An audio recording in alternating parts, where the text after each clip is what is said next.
सुसमाचार में, प्रचार के कार्य में मिलावट क्यों हो जाती है, गड़बड़ी क्यों होती है? बहुत से लोग मुंह देखा प्रचार करते हैं।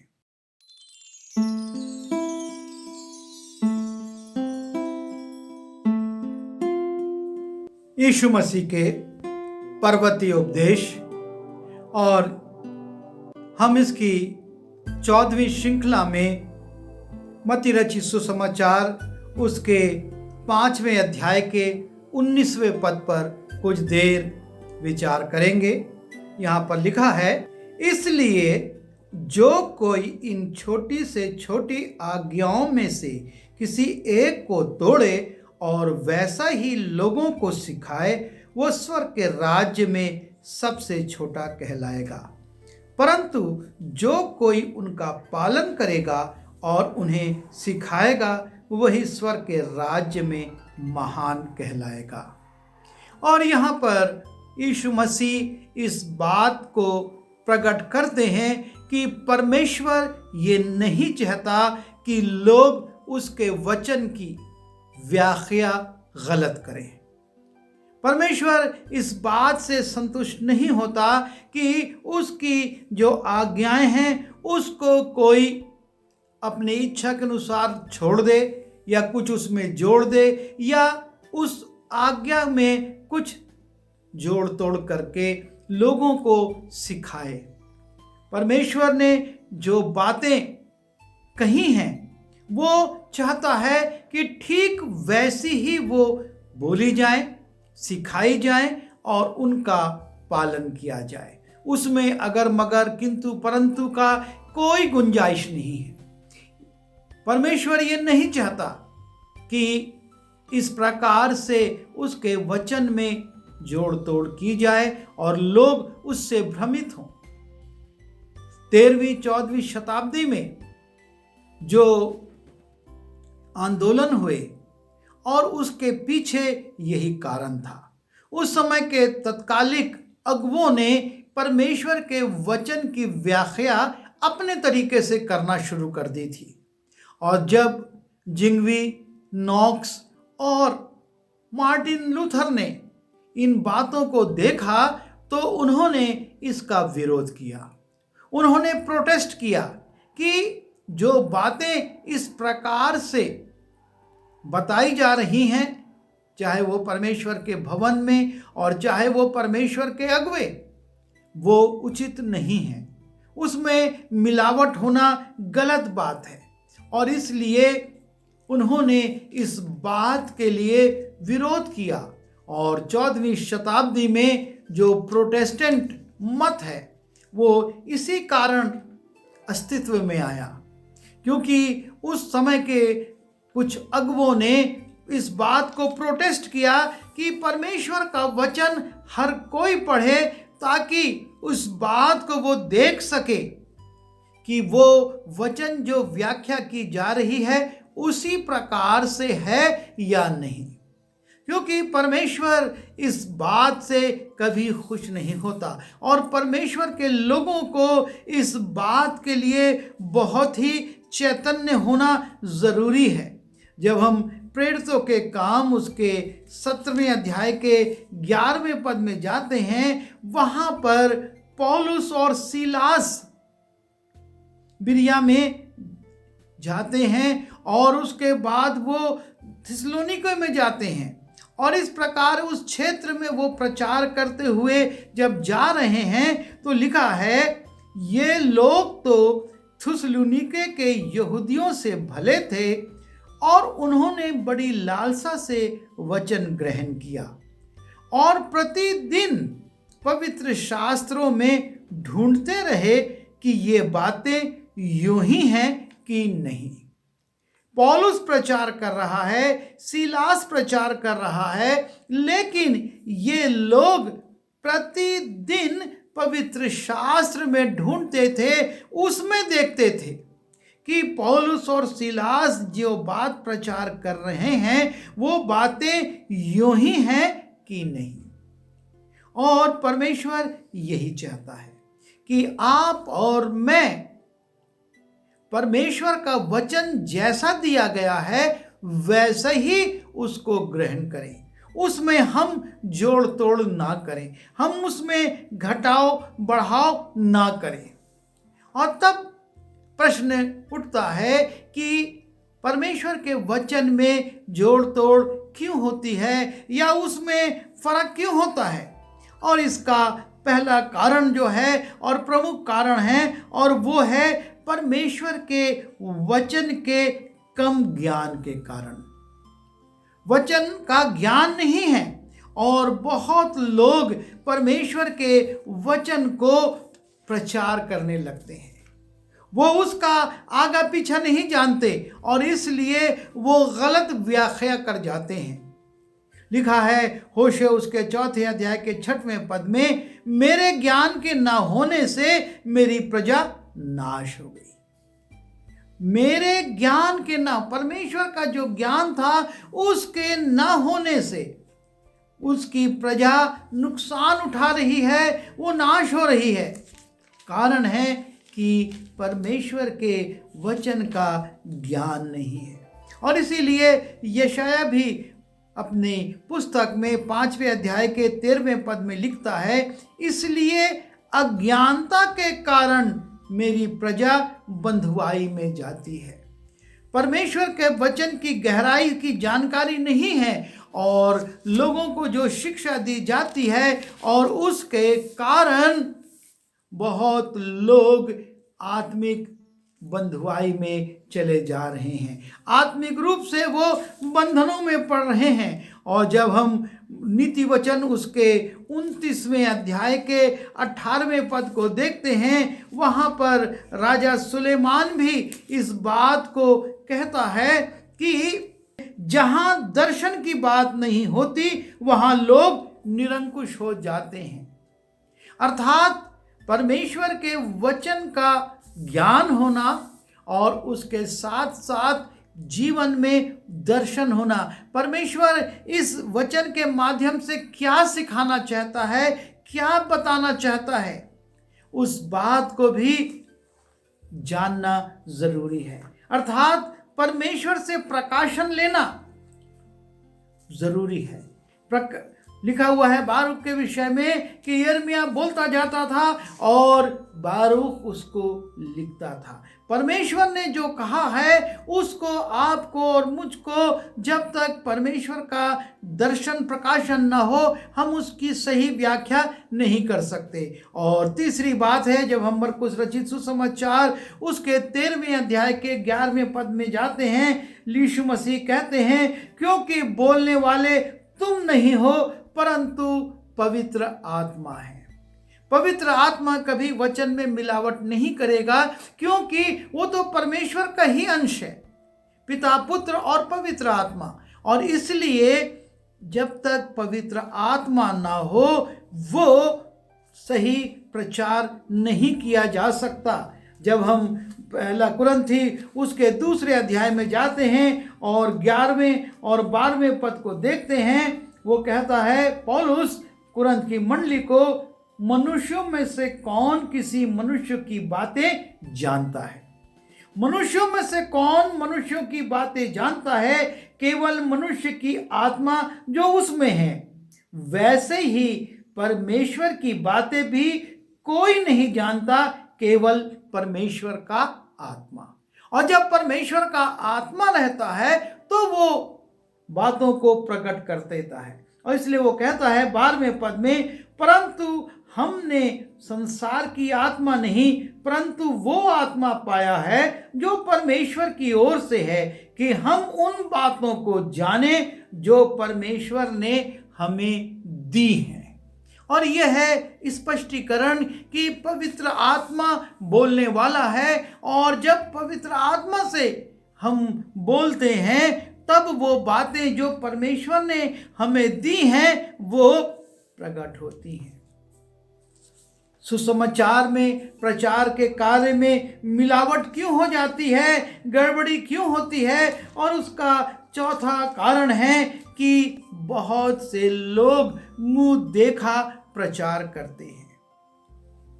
कुछ मंडलियां कहती हैं कि आप दशमांश पर प्रचार मत करो, कुछ मंडलियां कहती हैं कि बपतिस्मे पर प्रचार मत करो क्योंकि ये बड़ा सेंसिटिव है और लोगों की अलग अलग धारणाएं हैं। कोई चाइल्ड बैप्टिज्म पसंद करता है, कोई छिड़काव का और कोई डूब का, और इसलिए इस विषय को मत छूइए। पर यीशु मसीह से जब हम देखते हैं मत्ती रचित सुसमाचार उसके 22वें अध्याय के 16वें पद में फरीसी आकर कहते हैं, तू मनुष्यों का मुंह देखकर बातें नहीं करता। यीशु मसीह मनुष्यों का मुंह देखकर कि ये फरीसी हैं, ये सदूकी हैं, ये यहूदी हैं, ये ऐसे हैं और मैं इनके बीच में इस प्रकार की बातें करूं, वो नहीं।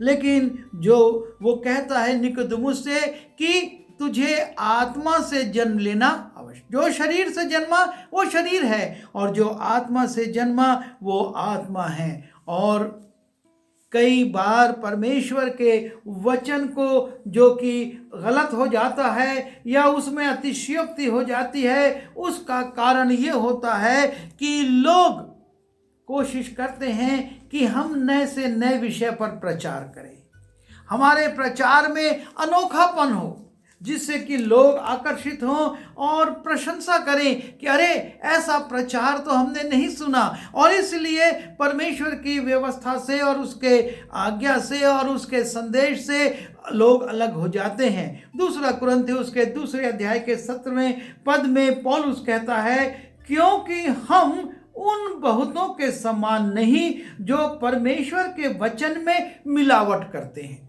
ऐसे बहुत से लोग आ गए थे जो कि वचन में मिलावट करके उसको डाइल्यूट करके, जैसा कि आजकल चलता है एक लिबरल थियोलॉजी है और इसमें लिबरल लोगों को लिया जाता है कि वो उन बातों के लिए ज़्यादा नियम ना बताएं लेकिन वो लोगों को सामान्य ढंग से सिखाएं। और ये लिबरल थियोलॉजी बड़ी खतरनाक है। और इसलिए पौलुस कहता है, क्योंकि हम उन बहुतों के समान नहीं जो परमेश्वर के वचन में मिलावट करते हैं, परंतु मन की सच्चाई से और परमेश्वर की ओर से परमेश्वर को उपस्थित जानकर मसीह में बोलते हैं। यह है उसकी बात कि मैं लिबरल बातें नहीं करता। ठीक है, तुम मूर्ति के सामने की बलि को ही वस्तु को भी खा लो और तुम प्रभु भोज में भी सम्मिलित हो जाओ। वो ऐसी बातें, दोहरी बातें नहीं करता, लेकिन कहता है कि मन की सच्चाई से और परमेश्वर की ओर से और परमेश्वर को उपस्थित जानकर मसीह में बोलते हैं। जब हम इसी 2 कुरिन्थियों के 4 अध्याय के 2 पद में देखते हैं, परंतु हमने लज्जा के गुप्त कामों को त्याग दिया और न चतुराई से चलते और न परमेश्वर के वचन में मिलावट करते हैं, परंतु सत्य को प्रकट करके परमेश्वर के सामने हर एक मनुष्य के विवेक में अपनी भलाई को बैठाते हैं। वो कहता है कि हम चतुराई से मिलावट करके कुछ नहीं कहते। और छठवीं बात जो कि है, कई बार सुसमाचार प्रचारक अपने स्वार्थ के लिए, अपने लाभ के लिए, अपनी सुरक्षा के लिए या अपने सिद्ध अधिकार को या अपने हित को साधने के लिए वचन को बदल देते हैं। जब मत्ती रचित सुसमाचार उसके 15वें अध्याय के 2 पद में हम जाते हैं, वहाँ पर पुरनिये आते हैं और यीशु मसीह से कहते हैं कि ये पुरनियों की रीति का पालन क्यों नहीं करते, हाथ धोकर रोटी क्यों नहीं खाते। क्योंकि उस समय ये नियम था कि रोटी खाने से पहले हाथ धो और बाजार से आने के बाद पहले नहाओ और तब भोजन करो। और तब यीशु मसीह उनसे कहते हैं कि तुम भी तो अपनी रीतों के कारण परमेश्वर की आज्ञा टालते हो। क्या आज्ञा टालते हो? क्योंकि परमेश्वर ने कहा था कि अपने पिता और अपनी माता का आदर करना, और जो कोई पिता या माता को बुरा कहे वो मार डाला जाए। इतनी कड़ी आज्ञा परमेश्वर ने दी हुई थी। लेकिन इसको डाइल्यूट करके, इसको अपने हित में साध कर उन्होंने कहा, पर तुम कहते हो कि यदि कोई अपने पिता या माता से कहे कि जो कुछ तुझे मुझसे लाभ पहुंच सकता था वो परमेश्वर को भेंट चढ़ाई जा चुकी है, तो अपने माता पिता का वो आदर ना करे। और इस प्रकार से यीशु मसीह कहते हैं, कैसे तुमने अपने लाभ के लिए उस कठिन आज्ञा को देखा कि पालन करने में तकलीफ हो रही है, बदल दिया। और यीशु मसीह कहते हैं, तुमने अपनी रीतों के कारण परमेश्वर का वचन टाल दिया है। तुम्हारी रीतियां परमेश्वर के वचन को टालती हैं। और अंतिम बात, वचन में जो गड़बड़ी होती है, और वो इसलिए कि कई बार परमेश्वर के लोग परमेश्वर से नहीं पूछते, पर वो अपने ऊपर भरोसा रखते हैं कि हम जो कह रहे हैं, हम जो बता रहे हैं वो सही है। मूसा के सामने एक समस्या आ गई थी। कुछ लोग फसह का पर्व नहीं मना पाए थे, और एक लोथ के कारण, अशुद्ध होने के कारण जब वो फसह के पर्व में सम्मिलित नहीं हो पाए, तो मूसा के पास आते हैं और कहते हैं कि हम दूसरे दिन फसह मनाएंगे। और तब मूसा ने उनसे कहा, जो कि व्यवस्था को लाकर परमेश्वर की ओर से लोगों को देता था, लेकिन वो अपनी ओर से कोई व्याख्या नहीं करता, लेकिन कहता है कि मूसा ने उनसे कहा, ठहरे रहो, मैं सुन लूं कि यहोवा तुम्हारे विषय में क्या आज्ञा देता है। मूसा बड़ी विनम्रता से कहता है, मैं अपनी ओर से कुछ नहीं कहूंगा, तुम ठहरे रहो, और परमेश्वर जो मुझको प्रकाशन देगा उसके अनुसार मैं तुमको बताऊंगा, और तब तुम फसह मनाना या नहीं। जब हम प्रकाशित वाक्य उसके 22वें अध्याय के 18वें पद में जाते हैं और 19वें पद में लिखा है, मैं हर एक को जो इस पुस्तक की भविष्यवाणी की बातें सुनता है और गवाही देता है, यदि कोई मनुष्य इन बातों में से कुछ बढ़ाए तो परमेश्वर उन विपत्तियों को जो इस पुस्तक में लिखी हैं उस पर बढ़ाएगा, और यदि कोई इस भविष्यवाणी की पुस्तक की बातों में से कुछ निकाल डाले तो परमेश्वर उस जीवन के पेड़ और पवित्र नगर में से जिसकी चर्चा इस पुस्तक में है उसका भाग निकाल देगा। यह है परमेश्वर के वचन को परमेश्वर के इच्छा के अनुसार जैसा उसने लिखवाया है व्याख्या करने के लिए सजग रहने का कारण। परमेश्वर नहीं चाहता, और इसीलिए उसने कहा, इसलिए जो कोई इन छोटों से छोटों आज्ञाओं में से किसी एक को तोड़े, बड़ी बड़ी आज्ञा नहीं, छोटी सी छोटी आज्ञाओं में से किसी एक को तोड़े और वैसे ही लोगों को सिखाए, वो स्वर्ग के राज में सबसे छोटा कहलाएगा। हमको इस बात के लिए बहुत सचेत होना है कि हम परमेश्वर के वचन को गलत व्याख्या ना करें। हम चुप रहें, बुरा नहीं है, हम शांत हो जाएं, बुरा नहीं है, लेकिन जिस विषय में हम नहीं जानते हैं या हमने अच्छे से अध्ययन नहीं किया है उस विषय में हम कुछ ना बोलें। यदि हमने गलत व्याख्या की और उस व्याख्या के कारण कोई भटक गया तो इसका लेखा भी परमेश्वर आपसे और मुझसे करेगा। और इसलिए बहुत ज़रूरी है कि हम इस बात के लिए सचेत हों। और यीशु मसीह ने अपने पर्वतीय उपदेश में इस बात को समझा दिया कि जो कोई इन छोटी सी छोटी आज्ञाओं में से किसी एक को तोड़े और वैसे ही लोगों को सिखाए, वो स्वर्ग के राज में सबसे छोटा कहलाएगा, परंतु जो कोई उनका पालन करेगा और उन्हें सिखाएगा वही स्वर्ग के राज्य में महान कहलाएगा। और इसलिए हम इस बात के लिए सजग रहें, हम व्याख्या वैसा ही करें ताकि हम परमेश्वर के राज्य में महान कहलाए जा सकें। आइए दुआ करें। प्रभु जी, हमारी सहायता कीजिए कि हम आपके वचन को जैसा पवित्र आत्मा ने आपकी ओर से प्रेरित होकर लिखवाया है वैसे ही बोलें, वैसे ही प्रचार करें और वैसे ही लोगों को सिखाएं। हम अपनी ओर से, अपने ज्ञान से, अपनी बुद्धि से, अपने तर्क से या प्रभु जी अपने दृष्टिकोण से कुछ ना बोलें, क्योंकि ये आपका पवित्र वचन है, आपकी आत्मा की प्रेरणा से लिखा गया है और आप ये चाहते हैं कि हम इसको ठीक वैसे ही लोगों को बताएं, समझाएं और खुद भी उसका पालन करें। विनती यीशु के नाम से मांगता हूँ, आमीन।